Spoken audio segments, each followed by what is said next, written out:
ঈমান, নামাজ, রোজা, যাকাত, হজ, এই 5টা খুঁটি। 5 খুঁটির মধ্যে শুধুমাত্র নামাজকে দ্বীনের খুঁটি বলা হয়েছে, কারণ এটা এমন একটা ইবাদত যে ইবাদতটা প্রতিদিন 5 বার করতে হয়। কয়বার?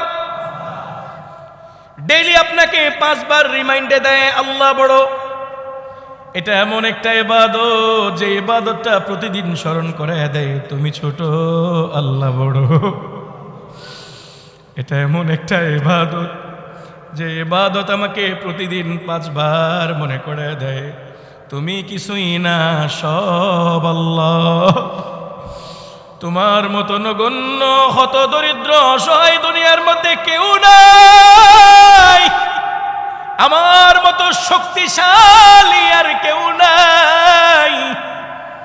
এই এসএমএস, এই মেসেজ প্রতিদিন দেয় আল্লাহু আকবার, আল্লাহু আকবার। আজানের মধ্যে ধ্বনি আল্লাহু আকবার, আল্লাহু আকবার। সবচেয়ে বড় আল্লাহ, তুমি সবচেয়ে ছোট। আবার ইকামতে মনে করে দেয় আল্লাহু আকবার, আল্লাহু আকবার। তুমি নগণ্য, আল্লাহ বড়। আবার নামাজ শুরু করার সময় আল্লাহু আকবার, তিনি বড়, তুমি ছোট। সব জায়গায় মেসেজ হলো তুমি বিনয়ী হও, কারণ তুমি ছোট।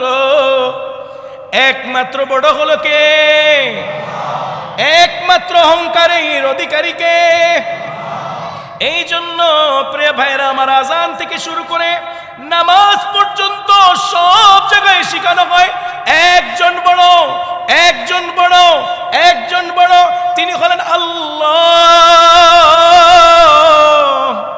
তুমি ঘুমাও, তুমি দুর্বল। তুমি অসুস্থ হও, তুমি দুর্বল। তোমার খেতে হয়, তুমি দুর্বল। তোমার পরিবার লাগে, তুমি দুর্বল। তোমার সন্তান লাগে, তুমি দুর্বল। তুমি আমাকে ছাড়া অসহায়, সুতরাং অহংকার করার অধিকার তোমার নাই। আল্লাহু আকবার করা যাবে? বারবার যে কথাটা বুঝাতে চাচ্ছিলাম, বিনয়।